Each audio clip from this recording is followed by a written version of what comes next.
Bonjour, je suis Nicolas Boisjoli, céramiste depuis une quinzaine d'années maintenant, plus ou moins autodidacte. J'ai fait 2-3 stages, mais sinon j'ai pratiqué dans mon atelier. Donc aujourd'hui je travaille la terre enfumée. Donc j'utilise pour avoir un graphisme comme ça, je prends une agate, une pierre dure et lisse, et je polis la pièce plusieurs fois en fonction du séchage pour changer la texture et pour avoir une surface lisse et brillante. Après, par-dessus, je mets ce qu'on appelle de la sigillée. La sigillée, c'est un émail naturel que les Romains ont inventé il y a 2000 ans. On laisse décanter de l'eau et de la terre plusieurs mois et on récupère un tiers de l'eau avec les particules les plus fines. Donc je mets dessus sur ma pièce avant ma cuisson. Après, je fais une première cuisson au 1000 degrés et en deuxième cuisson, dans un autre four, je sors la pièce du four à 800 degrés et je pose sur ma poterie du crin de cheval qui me donne tout le graphisme. Voilà. Donc chaque pièce est unique par les formes plus ou moins, mais aussi par l'enfumage en fonction de la quantité que je vais mettre de crin de cheval.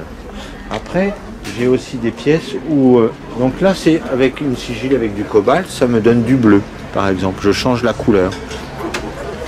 Voilà. Sinon je fais aussi du raku. Donc le raku c'est japonais comme façon de faire. Donc on a un émail qui craque, c'est-à-dire qu'à 1000 degrés on sort la pièce du four et on met dans du copeau de bois pour noircir les craquelures et la terre. Voilà.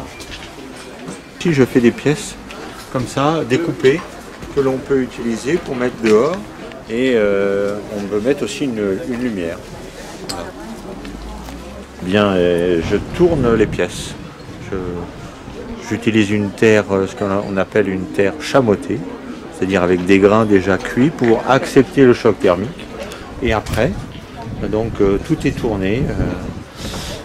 Les grosses pièces, c'est du tour à la corde, donc c'est une méthode ancienne où on a une structure en bois qui se démonte, on l'enveloppe de grosses cordes et après on plaque la terre pour faire sa pièce. Donc on peut faire les pièces de taille que l'on veut du coup. Non, j'aime bien changer, c'est surtout ça. J'aime bien voyager dans ce que je fais, donc au niveau des formes, au niveau des techniques. Je suis en basse température parce que je n'ai pas le matériel pour monter à 1600, 1300, 1400. Mais du coup, je dois chercher d'autres idées pour rester dans cette façon de cuire. Voilà, par hasard sur des expos. Et après, j'ai fait 2-3 cours en cours collectif et après je me suis installé. Voilà. Donc là, c'est aussi une pièce qui peut aller dehors.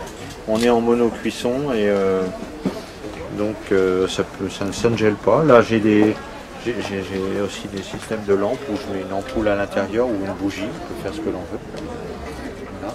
Après, j'ai aussi cette technique de terre craquelée, où là, on change l'aspect de la pièce. Ici, c'est pareil.